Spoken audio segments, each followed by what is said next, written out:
Hello everyone, welcome back to Magnet Brains. This is Swati, your spoken English educator. एक बार फिर से you're most welcome, right? कहाँ पे? एक ऐसे चैनल पे जहाँ मिलती है आपको free education. You do not have to pay a penny for any of the videos that you're watching or will be watching in future. Now, what are we going to start in this video? We are going to continue with our series American English versus British English.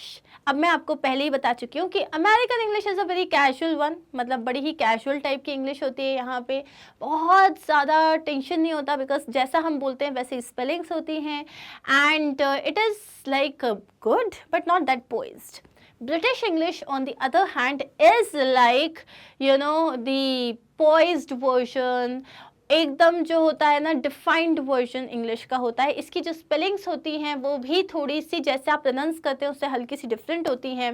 And we Indians we follow British English.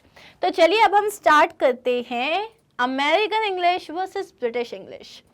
Now here we have car puncture हो जाती है हमारी, ठीक है. हम बोलते हैं भाई that we always follow British English but again here we follow American because we call it a puncture. Tyre puncture हो गया बट एक्चुअल में ब्रिटिश इंग्लिश में you call it a blow out. Oh my God there is a blow out. Oh my God what to do. There is a blow out. How would you say this? या my tyre got punctured, my tire got punctured. Oh, there's a blowout. Easy. Next is आपने अगर all these plays that you have at the end of your book या अगर आपने कोई भी chapter में पढ़ा होगा, जो कैप होती है, हैट होती है, इसको ब्रिटिश में they call it a bonnet. They call it a bonnet. जबकि अमेरिकन इंग्लिश में you simply call it a hat. जो ये राउंड वाली होती है इसको या तो आप बॉनेट कहते हो. Anything basically that covers your head is a bonnet and here it is a hat. Bonnet and hat. Next, जो कार की जो डिक्की वाला एरिया होता है उसको ब्रिटिश में कहते हैं बूट एंड अमेरिकन इंग्लिश में we call it a trunk. ठीक है, what do we call? Boot and trunk. Next is taxi, cab.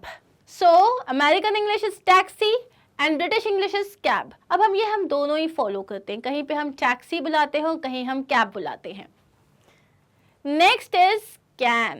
Okay, so this ये जो प्लास्टिक का होता है, जैसे यू हैव अ कोक का बॉटल या पेप्सी का कैन है, तो इट इज अ कैन. जबकि यहाँ पे you call it a tin.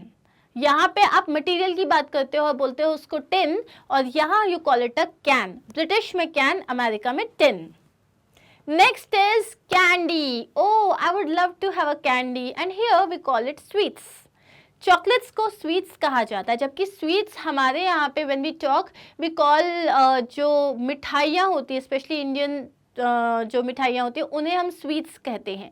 Otherwise chocolates को कैंडी कहते हैं और अमेरिकन में चॉकलेट्स को भी स्वीट्स ही कहा जाता है. ठीक है. Next is this car park और यहाँ पे parking lot. Now car park and parking lot दोनों ही वर्ड्स हम बहुत ज़्यादा यूज़ करते हैं. We use them interchangeably. मतलब कभी मन किया तो कार पार्क या कार पार्क कहाँ है या पार्किंग लॉट में मेरी गाड़ी खड़ी हुई है, हम दोनों यूज़ कर देते हैं. Now this is British English. Like I am there in the car park. मैं कहाँ पे हूँ? मैं कार पार्क में हूँ और I am standing right outside the car park. और अमेरिकन इंग्लिश में will call it a parking lot. Okay, where are you standing? I'm at the parking lot. And where is your car? It is at the parking lot. Clear? Next is this, the huge van. ये जो बड़ी सी van होती है जिसके अंदर जो होता है you can even sleep, you have a little kitchen, you even have a small area जहाँ पे आप अपनी recreational activities कर सकते हो. That is known as a caravan. Here in British English it is known as a caravan and in American English this is known as a trailer. ठीक है, इसको हम बस नहीं कहते हैं. This is different. जैसे कि वैनिटी वैन्स होते हैं ना, उस तरीके का जो होता है. तो this is known as, here it is known as a caravan and this one is known as a trailer. ठीक है, in American English we call it a trailer. Next is chest of drawers. Chest of drawers क्या होता है? When you have कोई सा भी से cupboard जो हम बोलते हैं ना, जिसमें बहुत सारे ड्रॉर्स होते हैं, मल्टीपल ड्रॉर्स होते हैं जिसमें आप अलग अलग चीज़ें रख सकते हो, उसको हम कहते हैं chest of drawers British English में। अमेरिकन इंग्लिश में अब आप उसको या तो ड्रेसर कह सकते हो, चेस्ट ऑफ ड्रॉर्स भी कह सकते हो, या ब्यूरो भी कह सकते हो। Now the thing is, why do we need to learn this? Because the moment you will start reading the plays या फिर आप ना कोई पोम्स भी पढ़ रहे हो, बहुत बार उसमें अमेरिकन इंग्लिश के वर्ड्स यूज होते हैं जहां हम कंफ्यूज हो जाते हैं। Now this is very simple, dresser कहो या चेस्ट ऑफ ड्रॉर्स कहो, this is one and the same thing. Clear? Next word we have is cinema. Oh, let's go to a cinema. Let's go to the movies. Let's go to the cinema. Let's go to the movies. We are talking about the same thing but different words. Okay? Next is closet. जो हमारे यहाँ कपड़े रखते हैं हम बोलते हैं cupboard. Simply we call it cupboard. British English में you call it a closet and American में you call it a wardrobe. Wardrobe and closet दोनों ही सेम है। अब यूजुअली क्लोजेट मतलब क्या होता है? एक एरिया जो कि कवर हो जाता है, टोटली बंद हो जाता है। And closets can be literally big, इतने रूम जितने बड़े भी होते हैं। अब मतलब दैट डिपेंड्स कि you know money talks here. Money talks मतलब जितना पैसा उतना बड़ा क्लोजेट बनाओ, उतनी चीज़ें खरीदोगे, right? Otherwise simply closet and wardrobe. अब यहाँ पे ये जो पेग होते हैं, there are two types of peg. एक तो ये है जो अपन जो इसको कपड़े सुखाते टाइम जो होते हैं, जो क्लोथिंग लाइन होती है। क्लोथिंग लाइन मतलब जो रस्सी होती है जिस पे कपड़े सुखाते हैं, उस पे जो क्लिप्स लगाते हैं, इसको पेग कहते हैं। इसके अलावा जो दरवाजे के पीछे जो इस तरीके से ना बना होता है ना, जिस पे आप कपड़े लगाते हो, so I will show you, wait. So दरवाजे के ऊपर इस तरीके से बना होता है, उसके ऊपर आप अपने कपड़े टांगते हो, उसको भी पेग ही कहते हैं, PEG। Clear? So now in British English you call it a peg, here you call it a clothes pin, here you call it a clothes pin. ठीक है? क्लियर?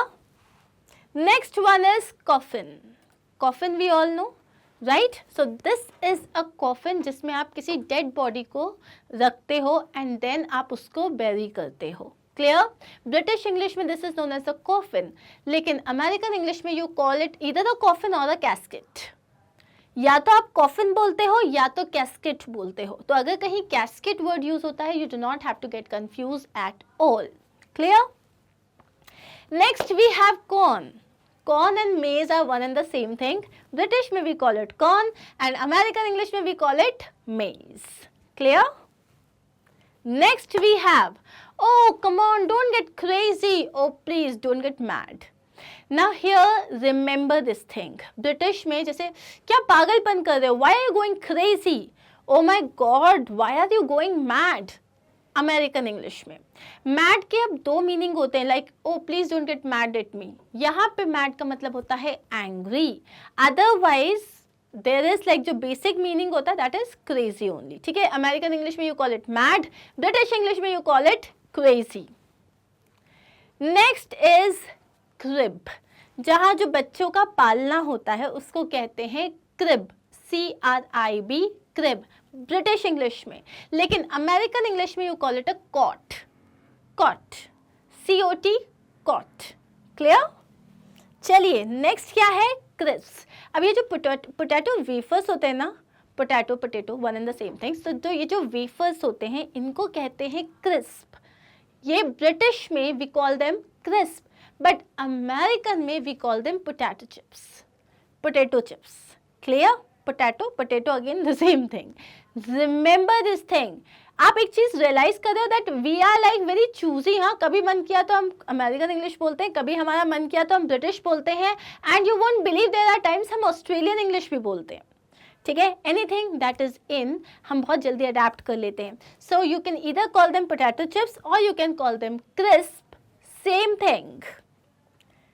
नाउ जो स्वीट्स हैं, so all the bakery products like the blueberry cheese cake and the New York cheese cake and the pineapple pastries और what do we have, tiramisu and all, या और we have all the मिठाइयाँ, ये सब dessert में आता है। इसको हम क्या कहते हैं? डिजर्ट। लेकिन यहाँ पे you call them sweet. Anything sweet is sweet, sweet की कैटेगरी में फॉल करता है वो। क्लियर?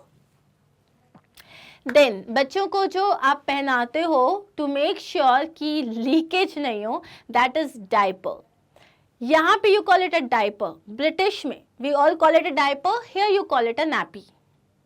अमेरिकन में you call it a nappy.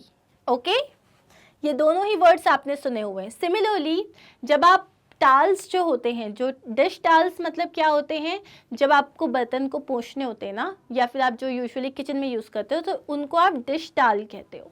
And यहाँ पे आप इन्हें टी टाल्स कहते हो. यूजुअली आपने देखा होगा कि जैसे आप हाथ धो लिए आपने, तो वॉश बेसिन के साथ में भी टाल्स लगाए रखे होते हैं, वो नैपकिन्स वगैरह जो होते हैं.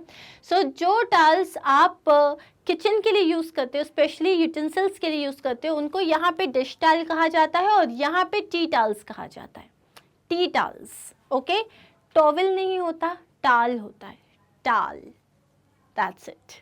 Good job. Okay, and that is it. Here we are done with the second video of American English versus British English. कैसी लगी आपको ये वीडियो? और जितने लोग ये एक्सरसाइज मुझसे मांग रहे थे कि मैम क्विज कहाँ है, क्विज होगी आफ्टर 5 वीडियोस. अभी मैंने इतने से 20 ही बताए थे. 20 बता के मैंने अगर आपसे क्विज कर लिया तो फिर आपके लिए तो बड़ा इजी हो जाएगा. So what you have to do is you have to watch, क्योंकि अभी काफ़ी सारे वीडियोस आने वाले हैं. So I am going to release like after giving you 100 words, then I will take a test. Are you prepared for that? Do you want that? You have to write it in the comment section. मिलते हैं हम बहुत जल्दी. Take care of yourself. सारे videos के लिए please visit our website magnetbrains.com, जहाँ पे this is our home page and here you can see spoken English का tab. See, we have everything, K-12 segment and then CBSE Hindi from 6 to 12, NTSE, Olympiad, IITC, NEET, UPSC and what not. We have everything and of course spoken English. जैसे आप उस पर click करते हो, all the categories are here. You just have to click on the category, select the video and this is how your video will start. Thank you so much once again. Do not forget to like, share and subscribe. Take care of yourself and yes, do let me know if you want a test here in the comment section. Quickly write it. Take care of yourself. Bye-bye.